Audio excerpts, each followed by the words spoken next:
What's up, guys? I wanted to show you guys this OUKITEL P1000 Plus portable power station. I feel like this brand is kind of a maybe less known brand, so I wanted to just give you guys a full breakdown in case you're thinking about getting it. I'll show you guys some tests, me using it in action to see how this thing really performs, and then I'll give you guys my review at the end. There are some really cool features that this thing has that maybe some other power stations don't have, so let's get in the video.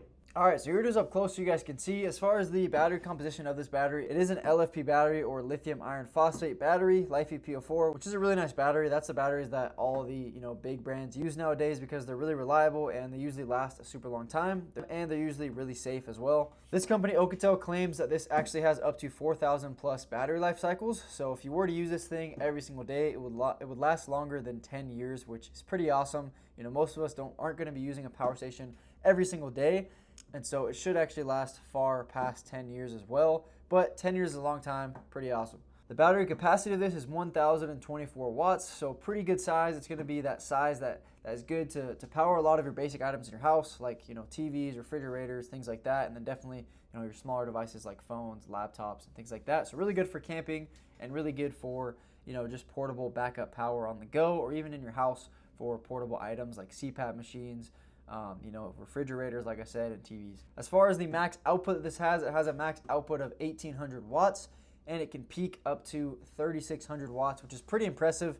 To be able to peak that high, I'm not sure how accurate that is. You shouldn't really need to peak that high anyways, because usually it's only for a couple seconds. But if you had a device like a big refrigerator that maybe needed a really high surge up to 3,000 watts, but then could maintain less than 1,800 watts, then this would be a really good option for that. A lot of power stations that are in the 1,000 watt range battery capacity usually have a surge of like in the 2,000s, maybe 2,700. But this one to have 3,600 watts, I mean, that is a lot. That's a higher peak than I've seen on other power stations, which is pretty impressive. However, I'm not really sure when you would need to use a surge that high, so I don't really know if that's really relevant for a power station in this size anyways. But talking about the front right here, one thing that is really nice about this is that all of the inputs and things are on the front, which is super nice. The only thing that's on the side is actually your charging ports, which I'll go over here in a second.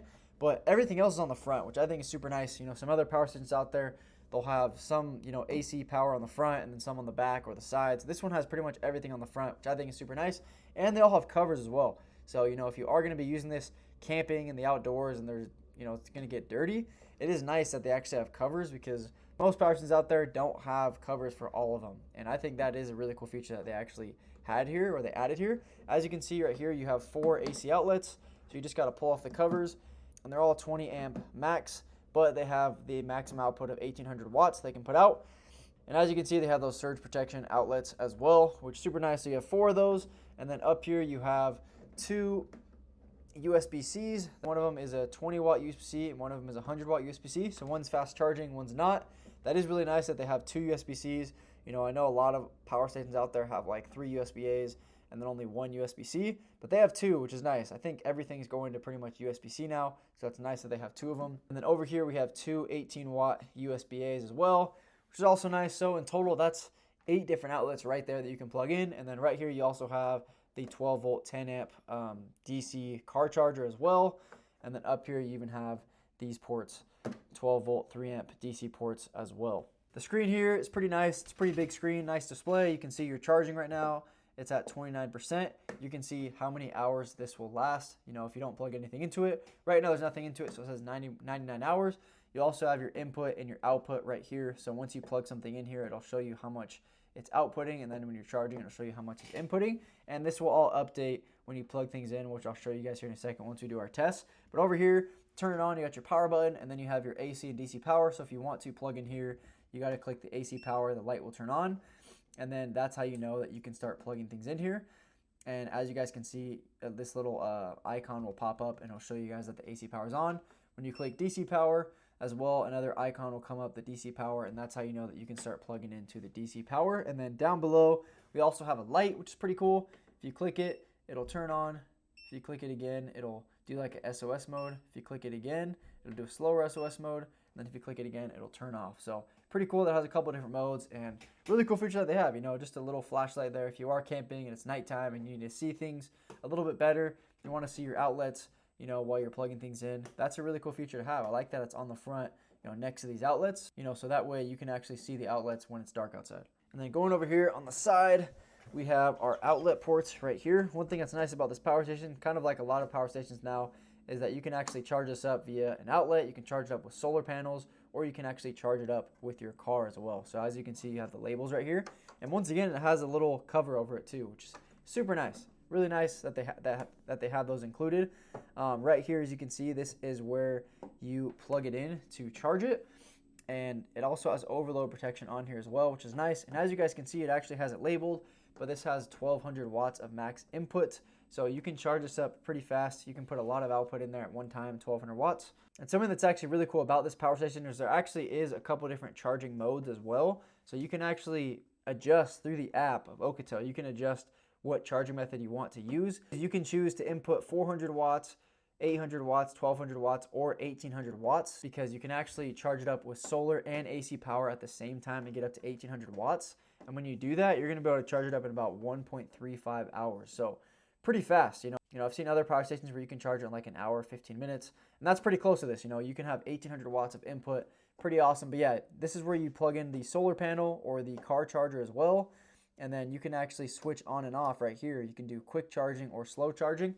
It is better for the battery to do slow charging, but if you want to do that fast charging and charge this thing up a lot faster, you know, using that 1200 watt max, you can actually click this up or click this down and do that quick charging mode. If you want to be, you know, more cautious for your battery, you can do the slow charging mode, and then it's going to be better for your battery long term. But pretty awesome. But they have those different modes because a lot of power stations don't have that. You know, you just have the regular charging method, but this actually allows you, if you want, you can do AC power and solar at the same time and get up to 1800 watts of charging, which is pretty sweet. And by the way, I didn't actually mention, but the solar input is up to 500 watts of solar input, which is really good. You know, you're gonna be able to charge it fast just with solar alone. You should be able to charge it in like, I think it should be like 3.5 hours, something like that with solar. So, you know, depending on your sunlight and stuff like that, or you could do, you know, both at the same time to make it a little bit faster. I know a lot of other power stations out there, you know, all the top brands basically have 500 watts of solar input. So that's pretty awesome to see that on this. And that's pretty much it as far as, you know, what's around the power station. On the back, you have some of your specs. And on the side, you just have your vents over here on this side. But then another cool thing is it actually has this handle right here as well. So it makes it a lot easier to carry it around, which is pretty cool. And then when you're not using it, you can just fold it down. So it still has that sleek design. It's got a flat top. So that way, you know, you could put your things that you're charging on top, you know, like your phone or laptop, things like that. All right, now before we do the test, one other thing I wanted to mention is that this does have pass-through power or UPS, and so you can actually charge this up and use it at the same time, and that'll actually be our first test, but pretty cool. So if the power were to go out, you know, you could have this thing plugged into the wall and be charging up, and then once the power run out, it'll directly, boom, this just kicks on. This still kicks on, and it has 10 millisecond UPS, so you wouldn't even notice like the lights flickering or anything like that. You know, it would just be able to start pulling from the power station, so that way you don't really have to worry, you know, if the power were to go out, which is really, really nice. You know, if you are on like a breathing machine and stuff like that, and you want to make sure that thing runs throughout the night, then that UPS feature is really good for that. All right, so just so you guys can see that, I want to do the first test, which is that pass-through power. Right now I have the power station actually being charged. As you can see right now, we're getting about, I have it on the slow charging mode, so we're getting about 500 watts of input right here. And I want to show you guys that it can do pass-through charging or have that UPS feature. And so right here, you'll see I'm going to plug in my tablet. Actually, I got to turn on, actually the AC power is on. So I'm going to plug this in, boom. And as you guys can see, my tablet is charging. And as you can see right here, it's pulling 11 watts, 17 watts of output. And so it's, as you guys can see, it's charging, you know, I'm able to use the power station and charge it at the same time, which is pretty awesome because that's going to, you know, if you did have solar panels plugged into this thing, you know, and you were camping or something like that, you could actually be charging the power station up and using it at the same time, which would be able to basically make your power station last a little bit longer than it would without that. So the UPS feature works. That's good to know. Glad to see that. And as you guys can see, it kind of updates everything on the screen right here. So I'm actually going to unplug it now. So I'm going to unplug this now. Boom. And as you guys can see, it is still charging. It's still charging. It still has, you know, that 13 watts of output. And as you guys can see, everything updated now too. So now it says it's able to charge this tablet as it's going 13 watts for 7 hours. And, you know, that's because there's only 30% battery. But yeah, everything updates, you know, pretty much right when you unplug it, updates super quick. That's really cool to see actually as well, how fast that was able to update. All right, and then for this next test, this is a pretty easy test as well, just because it's the first test. But I want to show you guys how this can power multiple items at once. So right now I actually have, my tablet being charged. You can see right here being charged. I have this computer plugged in, which only turns on when it's plugged in. So it's on right now. I have this little action camera right here being charged, and I have this phone being charged via the Type-C as well. So all four of these are being charged at once. As you can see, 65 watts of output, and the AC power, DC power is on, and it's able to charge 4 devices at once. So this is definitely an easy test for it because it has up to 1800 watts of output, or of max output, and this is only 65 watts, so not even close to being that maximum. But just wanted to show you guys, really good. If you were camping and you had like a drone or an action camera, different cameras and stuff like that, and you wanted to charge your devices, this is a great thing to have because, you can do it all at once. And, even with 30% battery, you're able to power this for 2 hours just like it is, which is pretty awesome. All right, so for this test, I want to show you guys a full-size refrigerator. So I have a two-sided refrigerator here. It uses about 100 watts continuously, something like that, when the compressor's on. And so I have it plugged in right here. I'm going to turn on this AC power, and we'll see if it can power. It's going to probably take a second. We'll see what happens, though. All right, so it looks like it's using about 133 watts of output. Now it's going back down because the compressor is not actually on, just because the refrigerator is already cool enough. But as we can see over here, when we open up the fridge, it goes up. It goes up a little bit to about 13 watts. And as we can see, the lights are on. And so this can, in fact, power a full-size refrigerator. Right now, I'm going to try to wait. I'm going to wait it out until that compressor turns on again. That way we can see, it'll tell you how long basically we have. Because right now it says 99 hours just because the compressor's not on. Once it turns on, though, I'll show you guys what it updates to be. All right, so I waited a couple minutes and the compressor actually turned on. As you can see, it's outputting about 78 watts. And you're going to be able to run this refrigerator for about 9 hours. At least that's what it says. But pretty awesome. 9 hours for this refrigerator. And it is charging it no problem at all. The thing about refrigerators, they need that boost initially. And that's why this thing has a pretty high surge. So it's good to be able to handle that. And then now it's able to keep that 78 watts of output. Good. And it's going to be able to power this thing for 9 hours, which pretty awesome for a portable power station like this. 9 hours, that's a pretty long time. So pretty awesome.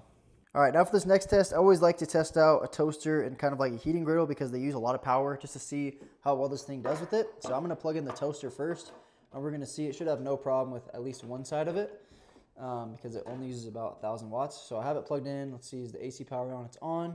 Let's turn on one of these. Boom. And we'll see.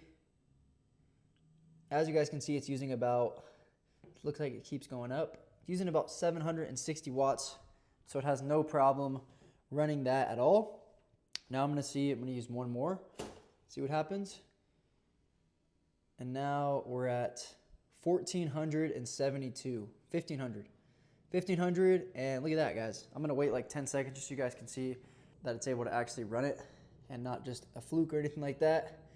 As you guys can see, 1,527, it is able to run it with no problem, which is pretty awesome. Now I'm going to do the griddle. I'm going to plug it in as well without the toaster, just because this one uses quite a bit more power. So I'll plug this in right here, and I just plugged it in.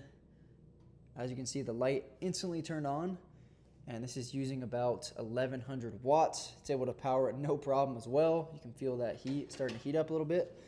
And now I'm going to plug in the toaster too, see what happens. I'm going to do one side of the toaster, and it should be a little bit probably above that 1,800 watts. So do this. Oh. And as you can see, it had that overload protection actually. So it was actually above that 1,800 watts. So instantly, as you guys can see, this thing actually raised up and it wasn't able to handle it, and it actually ended up turning this off as well. So that's actually pretty cool to see. There's that overload protection. If it has continuous output like that and it goes over the 1,800, it's going to automatically turn off. So pretty cool that it has that overload protection. But as you guys can see, it can power the toaster no problem, the cooktop no problem. But if you put both of them at the same time and it goes over the 1,800 watts, it's not going to be able to handle it. So pretty cool test right there, and I'm really impressed with it, honestly. That was awesome that it's able to power that. So this is going to be really good if you are camping and you want to bring like a little heating device like this for your food and stuff like that. You totally can with this, which is pretty awesome. And I just turned it on again just so you guys can see. I wanted to show you guys, update it. So right now, if you're running this heater right here, you can run it for about 43 minutes, which is, a great amount of time to cook. I feel like you wouldn't really need if you already have it prepared, you're cooking here while you're camping. 43 minutes, definitely enough time to be able to cook stuff. Pretty awesome. All right, guys, now I just want to do this next test. How long can this power a TV, or, can it run it? This is a 55-inch TV, but this could also be kind of compared to like a projector.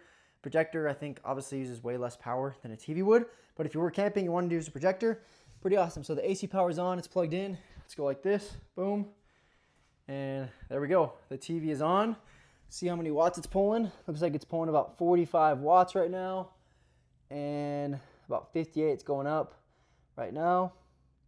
So yeah, about 58 watts, and it looks like it's going to be able to power that for about 10 hours. So pretty awesome. You could definitely watch a lot of movies on this thing. If you were camping using a projector, this should be able to handle it no problem. And obviously that kind of can change with the type of TV that you have. It might be using more watts, depending on the TV you have, but can definitely power a TV, no problem.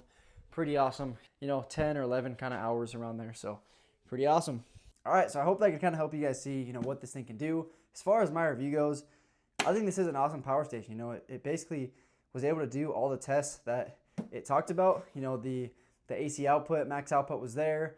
Once it got past that, it had that emergency shutoff, which is nice too, that safety protection, which I like about it. I do like how it has this handle here, and I do like how it has the covers actually. I think that's a really cool, little added piece that makes it nice. If you are camping and bringing it outside, you're not going to get a lot of dirt in there and stuff because of those protectors on there, which a lot of power stations don't have. I will say that kind of the build quality of it, it is kind of, the whole frame is a little bit like plastic material, and it doesn't seem, maybe as durable as some of the other high-end power stations out there in this range. But as far as the performance goes, I think it's awesome. It works great. I like how it has that light too, for camping as well, and it's like right next to the outlet so you can see at night and stuff like that. So I think it's great. I think it's an awesome power station. If you guys are looking for a power station in this range, like the 1,000 watt range and a little bit higher, definitely recommend checking this out. It's a great option in my opinion.